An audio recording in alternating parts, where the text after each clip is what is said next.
All leaders must learn the basic laws so they can use them as illustrations as well as use them for productivity. Here's the first of the basic laws. Whatever you sow, you reap. Now here's another way to put it on the positive side. In order to reap, you must sow.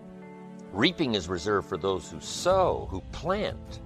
To deserve the harvest, you must plant the seed, take care of it in the summer. Carefully harvest it and then do wise things with the harvest. Here's the rest of the law of sowing and reaping. If you sow good, you reap good. If you sow bad, you reap bad. You can't sow bad and hope for good. You can't plant weeds and hope for flowers. It works both positive and negative. Now, here's something else about the law of sowing and reaping. You don't reap what you sow. That's important to understand. You reap much more than what you sow. If you just reap what you sow, what's the exercise for? No, we don't reap what we sow. We reap much more than what we sow. Now, here's what's important to understand on that. It works both positive and negative. The old prophet said, if you sow to the wind, you don't reap a wind. You reap a whirlwind. You've got to be careful sowing to the wind. It doesn't come back as a wind. It comes back as a whirlwind. That's on the negative side. But now it also works on the positive side. If you plant a cup of corn, how much do you get back? A cup? No, a bushel for the cup. You get back much more than what you plant. That's the reason for planting, for the increase. Positive, negative. Now here's the next key to the law of sowing and reaping. Sometimes it doesn't work at all. Everybody has to understand. The farmer plants the crop in the spring, takes care of it all summer, is an honorable man, loves his family, is a decent citizen. But the day before he sends the combines into the field, a hailstorm comes along and beats his crop into the ground, and it's gone, it's lost. So this time it didn't work.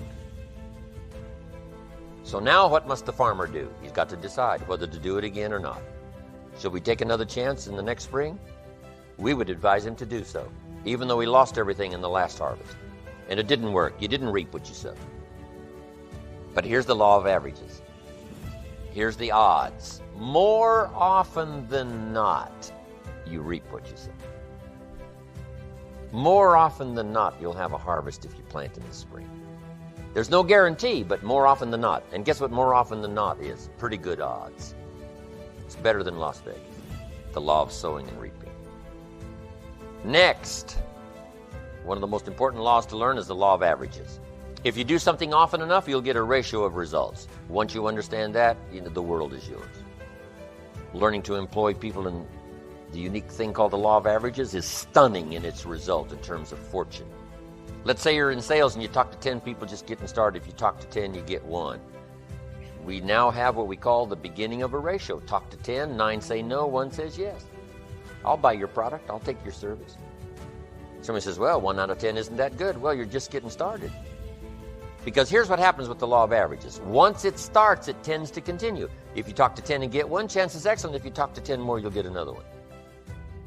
In baseball, we call it batting average. Swing 10 times, get a hit. Swing 10 times, get a hit. Nobody bats 9 out of 10. So you don't have to be perfect here. All you have to do is understand the law of averages. Now, even if you're only getting 1 out of 10, you can now start to compete. If you've been here a long time, you can get 9 out of 10. I just joined, I can only get 1 out of 10. I'm telling you, if we have a contest, I will beat you. Say, well, you just started, how could you beat me? It's very simple.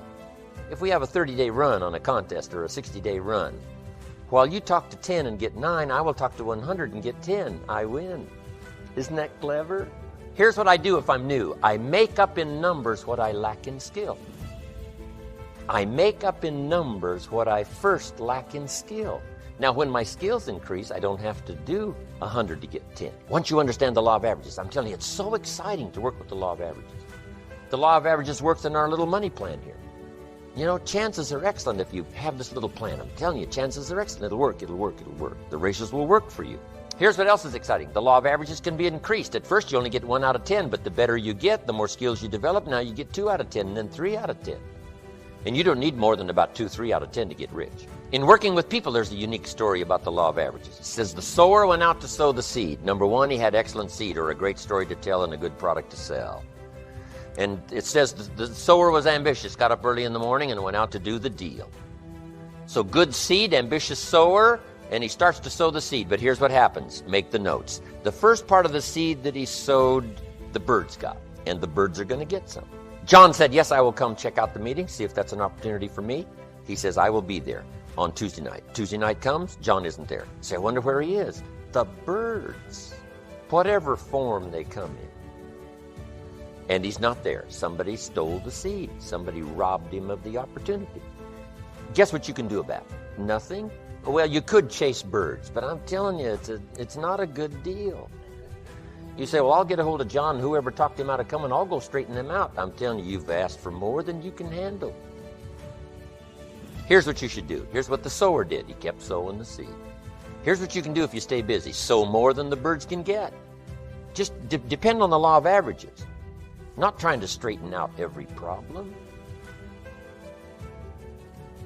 So the birds are going to get some. Now it says he kept sowing the seed, and now the seed falls on rocky ground where the soil is shallow, and the little plant starts to grow, but the first hot day, it withers and dies. So make the note, the hot weather's going to get some. You recruit somebody and they join, say, hey, I'm going to really do great here. And 2 days later, somebody says, boo, and they quit. The first hot day. So what can you do about that? Nothing. Because if you start chasing, trying to fix this, I'm telling you, it's unfixable. But here's what you can do to fix your future. Keep doing like the sower did. He kept on sowing. And you can't be responsible for the shallow ground. That's somebody else's responsibility. So here's the third key now. He keeps sowing the seed, and now the seed falls on thorny ground. And this time the little plant starts to grow again, but the thorns choke it to death, and it dies. So make the note, the thorns are going to get some. Here's what it called the thorns in this little story. The cares of life, little duties, little distractions. I said, John, we had a meeting last night. How come you weren't here? John says, well, I can't make every meeting. I said, why not? He said, well, the screen door came off the hinges. You just can't let your house fall apart. You got to take time and fix. I can hear the thorns go. He said, some extra trash piled up in the garage. You just can't let mountains of trash pile up in your garage. What can I do about that? People let little things cheat them out of big opportunities. And sometimes it's a little heartbreaking to watch, especially if it's somebody you care about. But there are some things, remember, you can't straighten out. You just got to depend on something else for your fortune and your future. But now let's go to the rest of the story. Here's what it says. Finally, the sower keeps sowing the seed. Now it falls on good ground. Underline this, good ground. And it always will. If you keep sharing a good idea, it will someday fall on good ground. Productive ground, receptive ground, decision-making ground. Now, it was interesting, though, about the ground. Here's what it said about the ground. Some of this good ground now produced 30%, some produced 60%, and some produced 100%. What's that called? The law of averages. Everybody's not going to do the same. Everybody doesn't have the same ambitions. And you can't straighten this out now. You just have to take it like it comes. It's like the seasons. You can't rearrange them and say, I'll take 2 springs, 3 summers. No, you got to take them like they flow. But now how do you get 100%ers? Some will produce 100%. How do you get some 100%ers? You got to go through the birds, and you got to go through the hot weather, and you got to go through the choking thorns, and you got to sort of put up with those, that haven't got much ambition, 30, 60%ers, and you'll get some 100%ers. The law of averages is at work in the university. Are there as many seniors as there are freshmen? You say, why is that? It's a mystery. The inevitable erosion of life says there's always going to be more freshmen than seniors. Not every race that started does everybody finish. The answer is no. Some people don't want to finish. Some people plant in the spring and leave in the summer. And you can't straighten that out. Here's what you can do. Keep telling the story, keep sharing a good idea, and I'm telling you it will work for you. So here's what we say. If you want a lot of graduating seniors, you must keep loading the freshman class. The law of averages. It's one of the greatest studies to make. It'll serve you well in your business career, your sales career, any kind of career. One more on the law of averages. There's an old rule, and it's been around a long time, that says 20% of the people do 80% of the business and 80% do 20%. And this is something you don't try to change or rearrange. It's part of the deal. Somebody says, well, I'll just fire the 80%. Say no, because whoever's left, 20% of them will do 80% and 80 will do 20%. That's not something you mess with. Here's what these laws are. Something you work with, something you understand and you work with. 20 are going to do 80. And it works everywhere. Ask the minister of the church, who puts up the money here to support the church? He says 20% of the people pick up 80% of the tab, and 80% pick up 20%. Americans paying taxes, what's the deal? 20% pay 80% of the taxes, and 80% pay 20% of the taxes to run the federal government. This is not something you mess with. This is something you work with till you understand it. Well, how do you work with the 80-20? Here's what you got to do. Part of it's time management. You can only give 20% of your time to the 80% because they're only producing 20%. Now you can give 80% of your time to the 20%. Now remember, the pull is in the opposite direction. Guess who wants 80% of your time? The wrong group. The wrong group. Now, this is not a moral question. The wrong group in terms of productivity and effectiveness in your business, your future. So what's the answer to that? Here's part of the answer. You can work individually with the 20%, but you can only work by group with the 80%. However, guess who usually wants your individual time? The 80%, and you cannot do that. That's the law of averages.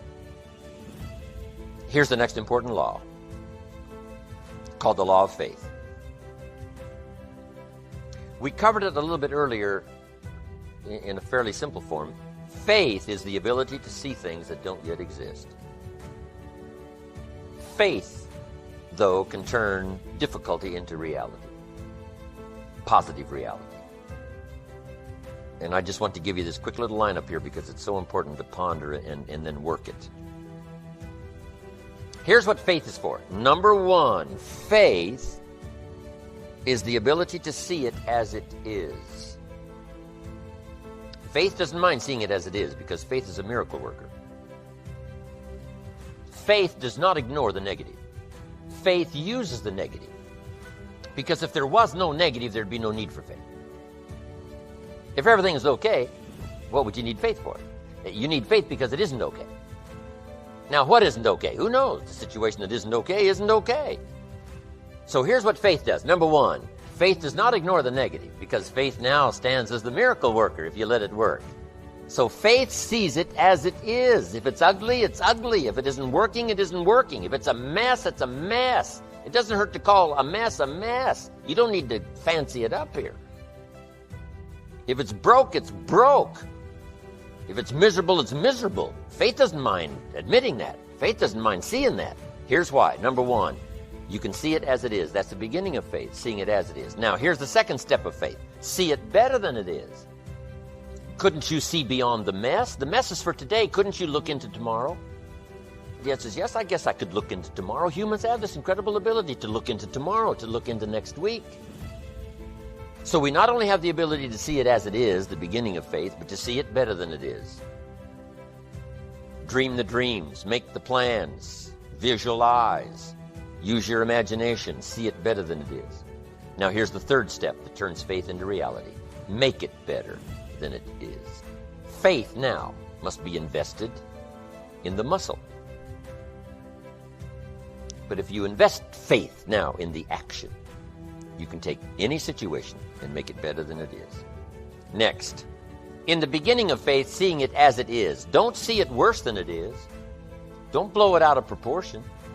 Some people have this tendency to blow it all out of proportion and say, well, it can't be that bad. If it's this bad, that's how bad it is. You don't need to multiply how bad it is by 10. That's not necessary here. Just as it is, that's the deal, as it is. Don't see it worse than it is. Now here's the next unique key to faith. Don't see it for more than it can become. There's a thin line between faith and folly.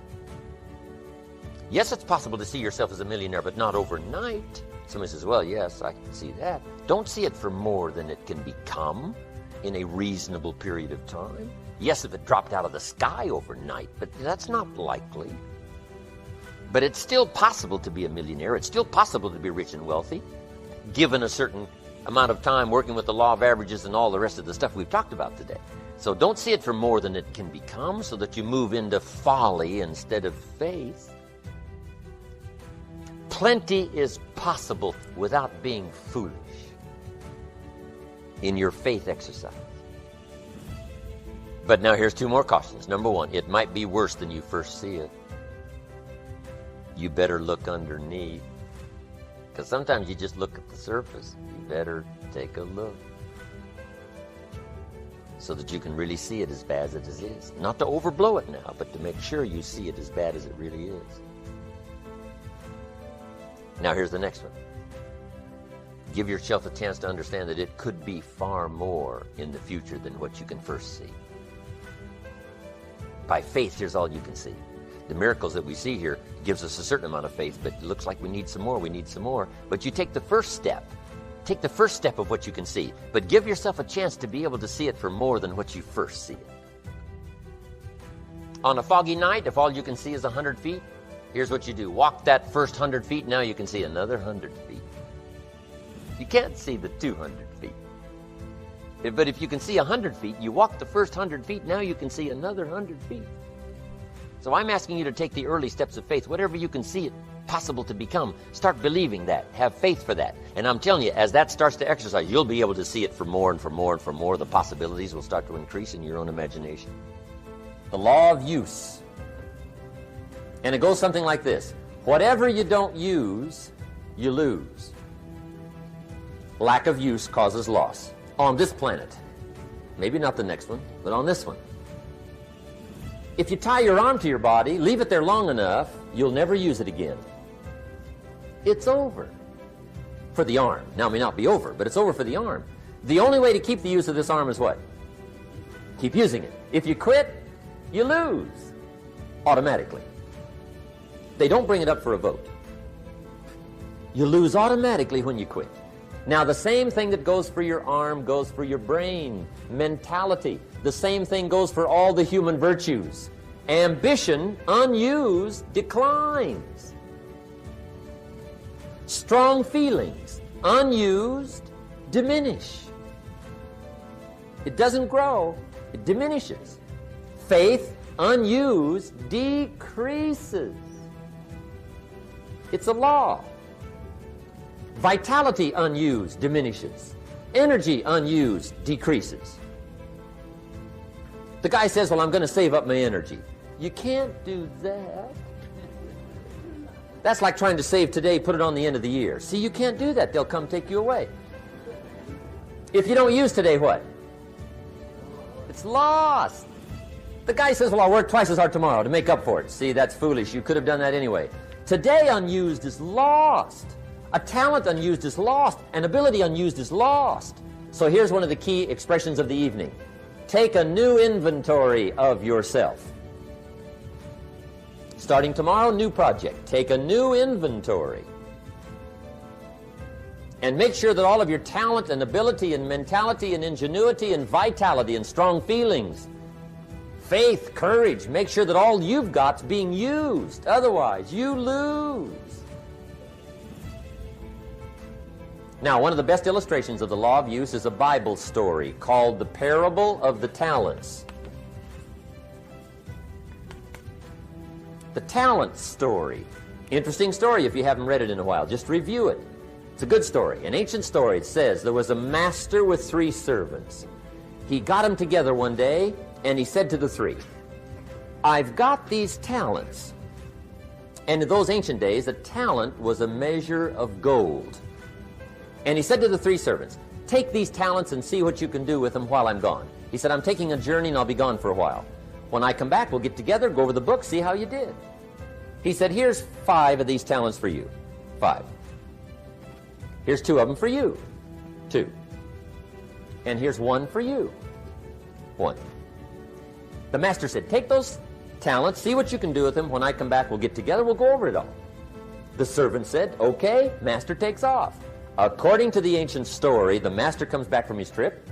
When he gets back, he gets the 3 servants together, and as he said he would, he asks, how did it go with those talents? You were 5. What happened? That servant said, well, I took the 5 talents you gave me, and I put them to work. A little shaky at first, but he said things finally got rolling. And he said, I poured it on. And he said, my talents grew to 7, 8, 9, 10. He said, I doubled my talents from 5 to 10. Books will show. Master said. one heck of a job. Or something like that. He said, I gave you 2 talents, what happened? That servant said, about the same thing happened to me. I put those 2 talents to work, poured it on, they grew to 3 and then to 4. He said, I doubled my talents from 2 to 4. Books will show. Master said, well done. He said, I gave you 1 talent, what happened? That servant said, well, I took the talents you gave me and I carefully wrapped it and I dug a hole and buried it. And camouflaged it, I suppose, right? So nobody would steal it. And he said, fortunately, nobody got it. And he said, I knew you were going to be here today, so I dug it up. Here it is, safely wrapped. I did not lose it while you were gone. According to the ancient story, the master said, take that talent away from him and give it to the man that's got 10. Now you might say, well, I don't like that arrangement. The poor guy's only got 1 talent. He's already got 10. It ought to be more even. Remember, I didn't ask you to like it. But this one I would ask you to learn, because it simply means whatever you do not employ, you forfeit. It's a law. So learn well the law of use.